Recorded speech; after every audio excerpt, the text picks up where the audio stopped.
Good evening to all my dear students. Today we are going to discuss very important part of question bank, fill in the blanks, in which you have to answer in one word or two. Okay. Today's first question is विद्युत क्षेत्र की तीव्रता का विमीय सूत्र dash होता है। तो विमीय सूत्र क्या होता है? विमीय सूत्र लिखने से पहले आप इसको सॉल्व कर लें। डायरेक्ट जो रटा हुआ विमीय सूत्र है वो कभी ना लिखें, उससे आपके गलत होने के ज़्यादातर चांसेस होते हैं, वो रॉन्ग हो सकता है। तो विद्युत क्षेत्र की परिभाषा से जो फॉर्मूला हमारे पास होता है E इज टू एफ बटा क्यू नॉट।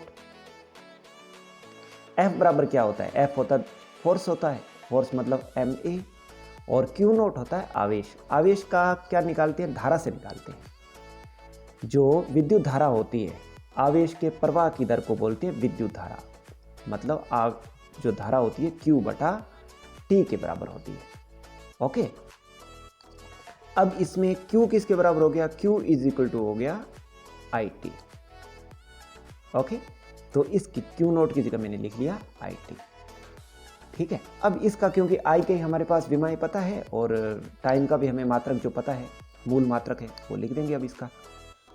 अब इसमें मैंने लिख दिया पहले M का मतलब द्रव्यमान, द्रव्यमान का होता है किलोग्राम। उसके बाद में आगे त्वरण है, त्वरण का जो मात्रक होता है वो मीटर सेकंड की पावर -2।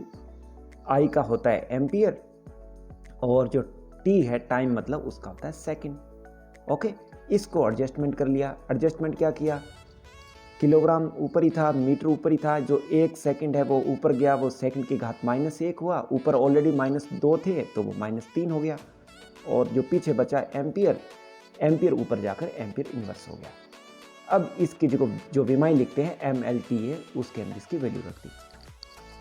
वैल्यू क्या रखी? M का मतलब द्रव्यमान, द्रव्यमान आपके पास किलोग्राम की पावर 1 है।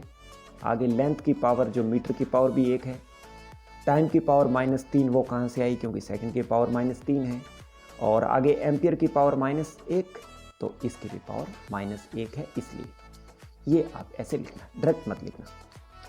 नेक्स्ट क्वेश्चन, किसी आदर्श द्विध्रुव पर आवेश डैश तथा आकार डैश होता है। तो आपको याद रखना है जो आवेश होता है, पहले तो याद रखो द्विध्रुव क्या होता है। द्विध्रुव क्या होता है? कोई भी दो आवेश जो परिमाण में समान हो, प्रकृति में विपरीत हो, कुछ दूरी पर रखेंगे तो द्विध्रुव का निर्माण हो जाता है। ओके, तो हम देखो आवेश का मान कितना ले सकते हैं? अधिकतम अनंत ले सकते हैं, मतलब Q जो टेंड्स टू अनंत। ओके, इसी प्रकार उनके बीच की हम चाहते हैं कि दूरी, देखो बहुत ज़्यादा, एक मान लो यहाँ रख दिया, एक बहुत ज़्यादा दूर रख दिया, तो वो द्विध्रुव नहीं बन पाएगा। क्यों नहीं बन पाएगा? क्योंकि फिर कोई अंतःक्रिया नहीं होगी उनके बीच में। तो इसलिए क्या करना है कि कुछ दूरी पर, मतलब कोशिश करनी है कि पास पास में रखें जितना हो सके, ताकि उनके मध्य अधिकतम अंतःक्रिया हो सके। तो अधिकतम पास कितना रख सकते हैं? नगण्य। नगण्य तो हालांकि दूरी नगण्य नहीं होती, दूरी कभी शून्य नहीं होती, लेकिन हम फिर भी कोशिश करेंगे कि D टेंड्स टू 0। D का मतलब होता है जो दोनों आवेशों के मध्य की दूरी है वो है D। वो कोशिश करनी है कि 0 के लगभग बराबर हो। तो ये लिखना है आपको, फिलिंग द ब्लैंक्स में इतना ही लिखना है, आवेश अनंत हो तथा जो आकार है मतलब दूरी है वो D है, वो टेंड्स टू 0 हो। नेक्स्ट क्वेश्चन, विद्युत क्षेत्र रेखा के किसी बिंदु पर खींची गई स्पर्श रेखा उस बिंदु पर विद्युत क्षेत्र की दिशा है वो व्यक्त करती है। कैसे? मान लीजिए ये विद्युत बल रेखा है, इसके ऊपर किसी भी पॉइंट के ऊपर, मान लीजिए ये कोई पॉइंट है P, इसके ऊपर आपको विद्युत क्षेत्र की दिशा ज्ञात करनी है। तो आप यहां से कैसे ज्ञात करेंगे? आप इस पॉइंट के ऊपर जो ये कर्व है, वक्र है, इसके ऊपर एक स्पर्श रेखा खींचेंगे।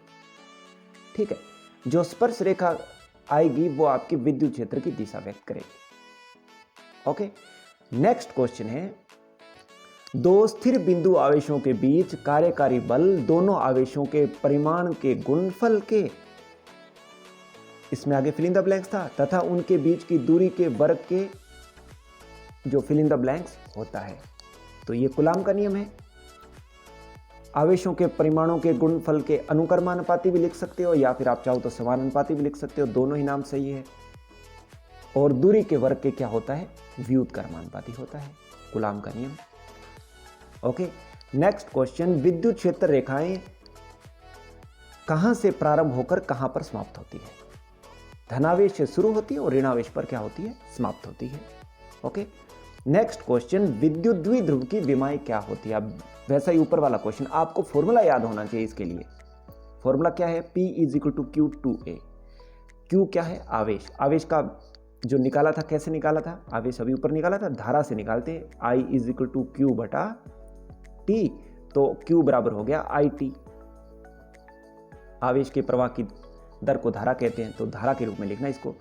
2A क्या है? यहाँ पे D है, वो जो ऊपर अभी थोड़ी देर पहले बात कर रहे थे ना, उसको 2A लिखते हैं, दूरी को।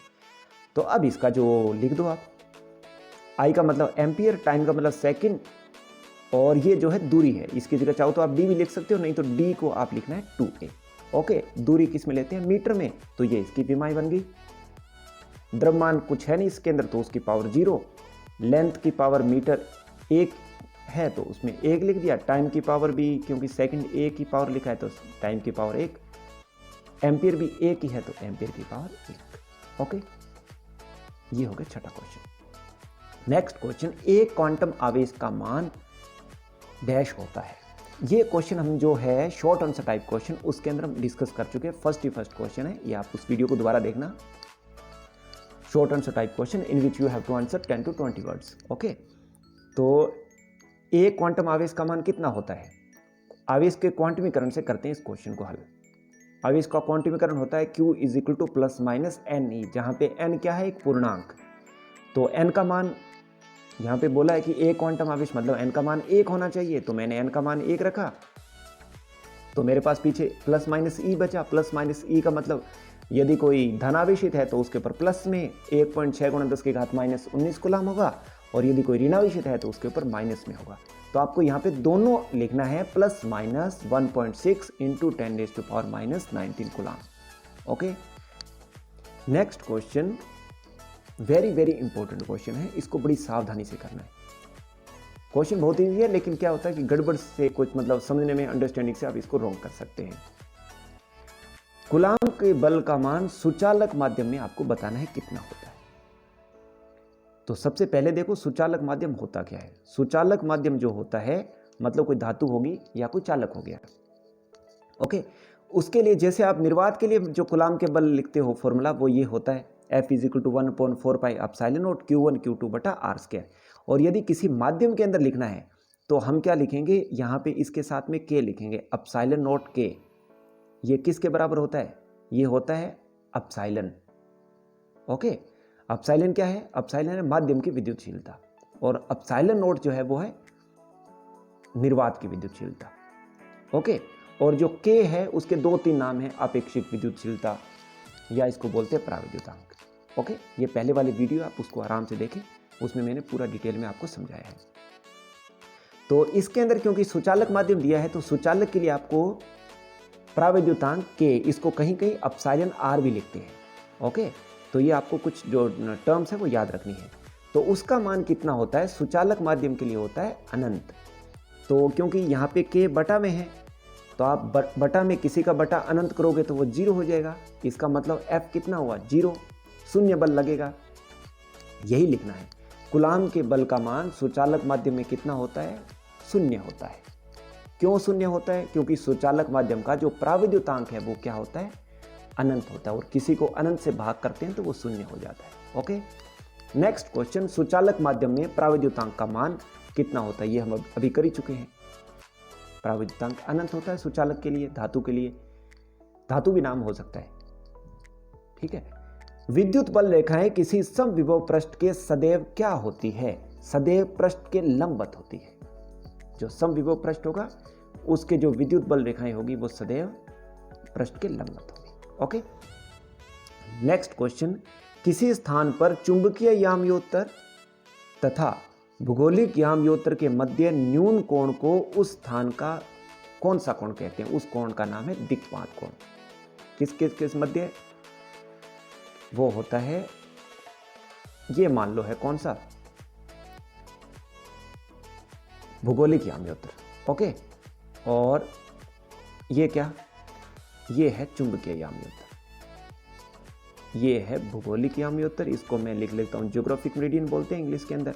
और जो ये वाला है वो है चुंबकीय याम्योत्तर, इसको B से लिख लेते हैं। इन दोनों के मध्य जो बनता है कोण, इसको डेल्टा से भी लिखते हैं, ओके, उसको बोलते हैं दिक्पात कोण।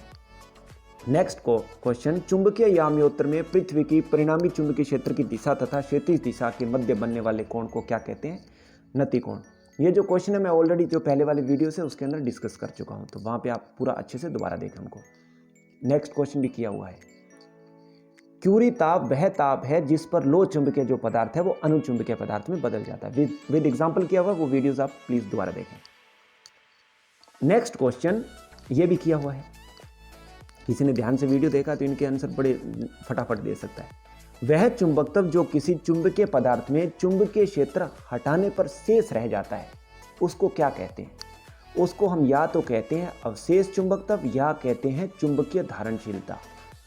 ओके, ये धारणशीलता, निग्राहिता already we have discussed in previous videos. Next question है, ध्रुव सामर्थ्य का मात्रक क्या है? ध्रुव सामर्थ्य का मात्रक है ampere metre. Okay, next question, ये क्वेश्चन थोड़ा उसमें रॉन्ग दिया हुआ है, वहां पे दिया है कि सुग्राहिता का मान ऋणात्मक होता है। ऐसा क्वेश्चन नहीं होना चाहिए, यहाँ पे ऐसा होना चाहिए कि चुंबकीय प्रवृत्ति का मान होना चाहिए ऋणात्मक, तो मैंने ये थोड़ा करेक्ट किया है। नेक्स्ट क्वेश्चन है, प्रति चुंबकीय जो पदार्थ है कि चुंबकीय प्रवृत्ति का मान क्या होता है? ऋणात्मक होता है। कैसे ऋणात्मक होता है? देखिए, माध्यम की जो चुंबकीय पारगम्यता किसके बराबर होती है? Mu is equal to mu nought 1 plus chi. ये भी क्वेश्चन हमने किया हुआ है, आपको ये फॉर्मूला मैंने आगे समझाया हुआ है, पहले वाले वीडियोस देखना आप। और इसको यदि अपेक्षित चुंबकीय पारगम्यता के रूप में लिखें, अपेक्षित चुंबकीय पारगम्यता होती है म्यू आर, वो किसके, इसके लिए क्या होता है आपको एक टेबल याद रखना होता है। ये जो टेबल भी है मैंने करवाया है, तो क्योंकि इसने क्या बोला है, चुंबकीय प्रवृत्ति का मान ऋणात्मक होता है। अब चुंबकीय प्रवृत्ति का मान हमें नेगेटिव निकालना है। नेगेटिव किसके लिए निकालना है? देखो पहले तो ये देखो,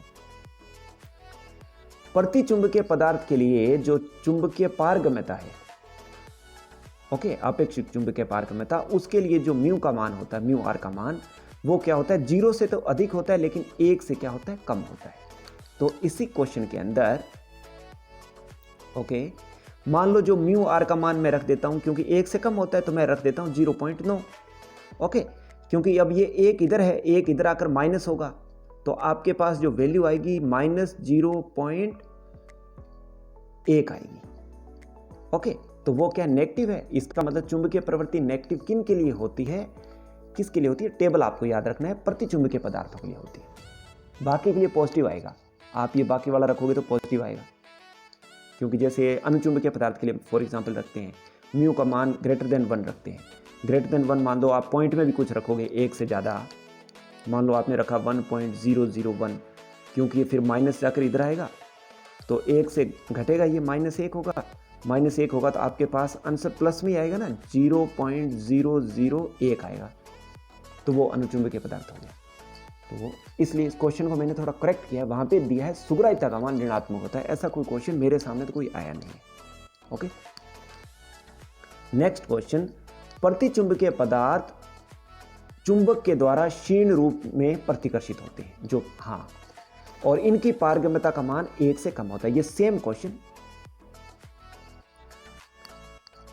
ठीक है, कि चुंबकीय जो प्रति चुंबकीय पदार्थ होते हैं उनके लिए जो क्या होता है, ये टेबल आप याद रखो, प्रति चुंबकीय पदार्थों के लिए जो चुंबकीय पारगम्यता का मान 0 से तो अधिक होता है, मतलब धनात्मक होता है, परंतु 1 से कम होता है, तो ये प्रति चुंबकीय पदार्थ है। आपको टेबल वाली बातें याद रहेगी तो फिर ये याद रहेगा। नेक्स्ट क्वेश्चन, प्रति चुंबकीय पदार्थ के परमाणु का नेट चुंबकीय आघूर्ण 0 होता है। देखो, प्रति चुंबकीय पदार्थ क्या होता है? जिसके अंदर युग्मित इलेक्ट्रॉन होते हैं। ये हमने केमिस्ट्री के अंदर भी किया है। ओके, तो मान लो कि इसके अंदर कोई भी क्या है, छोटा बना लेते हैं, एक ही कक्षक बना लेता हूं मैं, दोनों इलेक्ट्रॉन जो है, 2 इलेक्ट्रॉन है, 2 इलेक्ट्रॉन है, मतलब जो कक्षक है वो युग्मित है, कक्षक युग्मित है, युग्मित होगा तो क्या होगा, तो जो पहले इलेक्ट्रॉन के कारण जो आएगा चुंबकीय आघूर्ण, वो दूसरे के कारण जो चुंबकीय आघूर्ण आएगा उसका उल्टा होगा, तो वो एक दूसरे को क्या कर देंगे, निरस्त कर देंगे। तो ये इंपॉर्टेंट क्वेश्चन है, अच्छे क्वेश्चन है। चुंबकीय आघूर्ण का मात्रक क्या होता है? एम्पियर मीटर स्क्वायर होता है, ये भी किया हुआ है। नेक्स्ट क्वेश्चन है, ये अच्छा क्वेश्चन है, याद रखना है ये। मिश्र धातु लो चुंबकीय होती है। एक मिश्र धातु का इसमें नाम लिखना है जो लो चुंबकीय होती है, एलिनिको होती है। ओके, एल्यूमिनियम, निकल और कोबाल्ट की होती है। इसका जो उपयोग है वो स्थायी चुंबक बनाने के लिए किया जाता है। ओके, नेक्स्ट क्वेश्चन, आयाम मॉडलन तरंग में डैश आवृत्तियां होती है। अब कितने तक की आवृत्ति होती है वो आपको लिखना है, प्रास इसका याद रखना है। 530 किलोहर्ट्ज से लेकर 1710 किलोहर्ट्ज तक की आवृत्तियां यूज होती है आयाम मॉडलन के अंदर। ओके, आयाम मॉडलन में यूएसबी का मतलब क्या होता है, क्योंकि जो चित्र बनाते हैं ना उसके अंदर, तो ये तो बीच में आ जाती है कैरियर वेव की, बीच में 2 आता है जिसके अंदर जो सिग्नल होता है हमारे पास। ओके, ये ओमेगा हो गया, तो ये ओमेगा एम और ये भी ओमेगा एम। तो यहाँ पे ओमेगा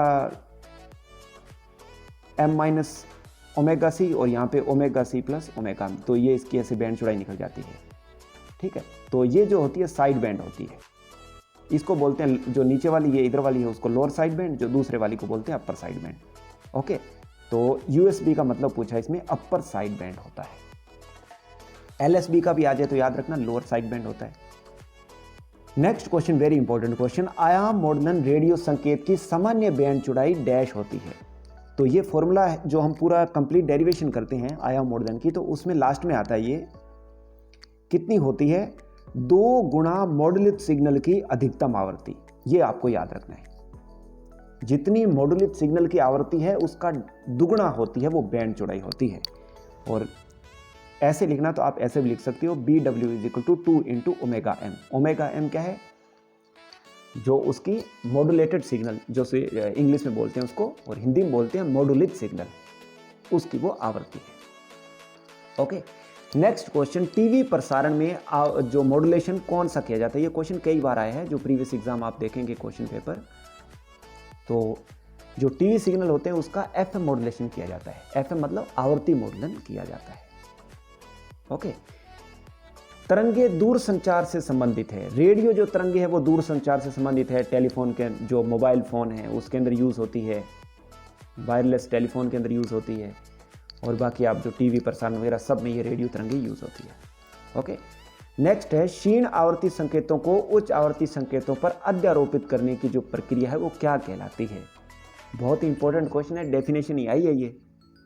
किसकी डेफिनेशन, मॉडुलन की डेफिनेशन है ये। ओके, तो मॉडुलन कहते हैं उसको, निम्न आवृत्ति के जो संदेश सिग्नल होता है उसको उच्च आवृत्ति की वाग तरंग के साथ अध्यारोपित करने की प्रक्रिया को मॉडुलन कहते हैं। नेक्स्ट क्वेश्चन, किसका उपयोग विद्युत चुंबकीय विकिरणों को विकृत करने के लिए स्रोत का कार्य करता है तथा ग्राही का कार्य करता है। एंटीना का कार्य होता है, हमें संदेश भेजने हैं, सिग्नल भेजने हैं किसी को, तो उसके लिए एंटीना की जरूरत पड़ती है, और उन सिग्नलों को रिसीव करने के लिए भी एंटीना की जरूरत पड़ती है। ओके, तो एंटीना है। एंटीना विद्युत चुंबकीय विकिरणों को विकृत करने के लिए स्रोत का कार्य करता है तथा ग्राही का कार्य भी करता है। नेक्स्ट क्वेश्चन, मॉडुलन में ग्राही का क्षेत्रफल का मान मॉडुलन की तुलना में कम होता है।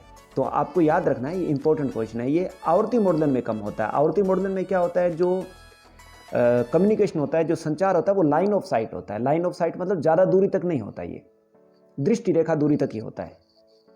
ओके, मान लो ये है, इधर आपका ट्रांसमीटर है, ये है ट्रांसमीटर एंटीना है, और जो इधर वाली है वो रिसीवर एंटीना है। तो यदि एक दूसरे के सामने सामने है तो ही इनका संचार होगा FM मॉडुलन के अंदर, ज़्यादा दूरी पर नहीं होता। हालांकि जो आयाम मॉडुलन है उसमें ज़्यादा दूरी तक हो सकता है, तो उसका क्षेत्रफल होगा वो ज़्यादा होगा। ओके, इसको याद रखना है। आवर्ती मॉडुलेशन में ग्राही का जो क्षेत्रफल होता है आयाम मॉडुलन की तुलना में कम होता है। नेक्स्ट क्वेश्चन, 29 क्वेश्चन, डैश तथा डैश के मध्य भौतिक संपर्क को लाइन संचार कहते हैं। तो ये तो आपको पता ही है कि एक प्रेसी होता है संचार तंत्र में, एक ग्राही होता है, उनके मध्य जो भौतिक संचार है, जो संपर्क है, उसको लाइन संचार कहते हैं। टुडेज लास्ट क्वेश्चन, विद्युत चुंबकीय तरंगों के संचरण में विद्युत क्षेत्र तथा चुंबकीय क्षेत्र परस्पर क्या होते हैं। विद्युत क्षेत्र का घटक और चुंबकीय क्षेत्र का घटक क्या होता है, एक दूसरे के लंबवत होता है। मान लीजिए ये है आपका विद्युत क्षेत्र का घटक। ओके, ये है विद्युत क्षेत्र का घटक E, तो जो चुंबकीय क्षेत्र का घटक होगा ना वो इसके लंबवत होगा ऐसे। ओके, ऐसे होगा। ये दोनों घटक एक दूसरे के क्या होते हैं, लंबवत होते हैं, और संचरण की दिशा के भी लंबवत होते हैं। ओके, तो इस प्रकार आपके जो फिल इन द ब्लैंक्स के क्वेश्चन थे 30 वो कंप्लीट हो गए। उम्मीद करता हूँ आपको अच्छे लगे होंगे, समझ में आए होंगे। तो प्लीज़ आप इस वीडियो को लाइक और शेयर कर सकते हैं। अपना बहुमूल्य समय देने के लिए बहुत बहुत धन्यवाद। Have a nice day. Thank you.